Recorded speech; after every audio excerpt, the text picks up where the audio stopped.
Welcome back to This News. In a major scoop, we have for you today an exclusive interview with one of the English Premier League's favourite players, winner of the Golden Boot, holder of last year's EPL title, a nightmare for defenders, a godlike status for his legion of fans, the one and only Mo Salah.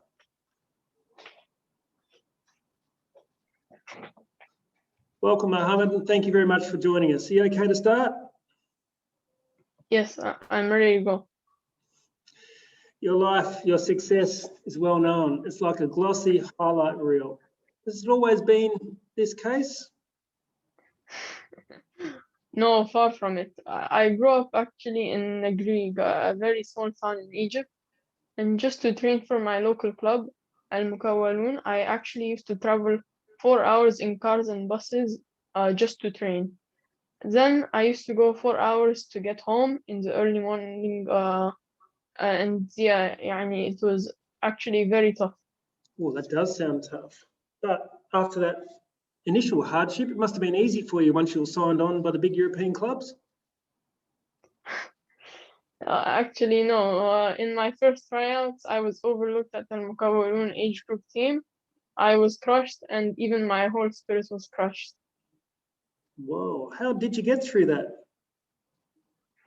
Well, actually, my father helped me because he was always supporting me, and he told me all greatness comes from tough times. Oh, they're wise words. So we fast forward to 2012, Swiss club Basel signed you and you're off to Europe. How did you handle that major change?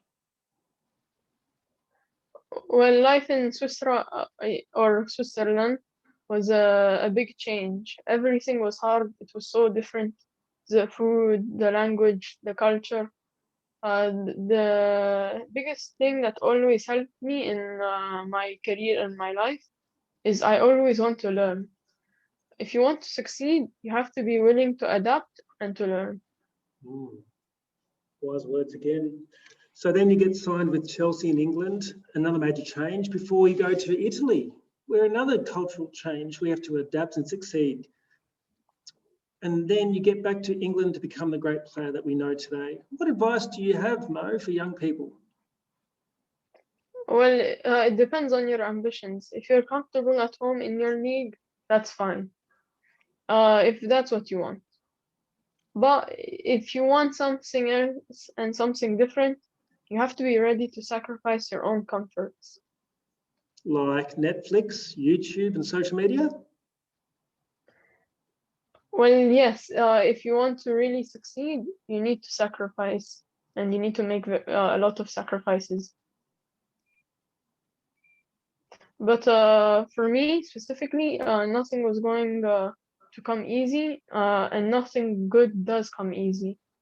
The change I went through to get where I am, sometimes you don't know what to do, but you have to become organized because you want to reach your goals.